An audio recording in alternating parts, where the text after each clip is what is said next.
Putri Aryani diajak bernyanyi di konser Ronan Keating. Penyanyi Ronan Keating akan ditemani Putri Aryani saat kembali tampil di Indonesia.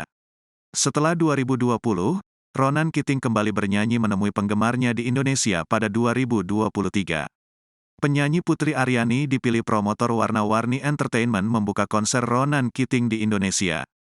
Konser berjudul Epic Friday Ronan Keating Live in Indonesia 2023 digelar di Hotel Pullman Central Park, Jakarta Barat, pada tanggal 18 Agustus tahun 2023. Popularitas dan suara emas Putri Aryani setelah tampil di audisi America's Got Talent, AGT. 2023 menjadi alasan dipilih sebagai penyanyi pembuka konser tersebut.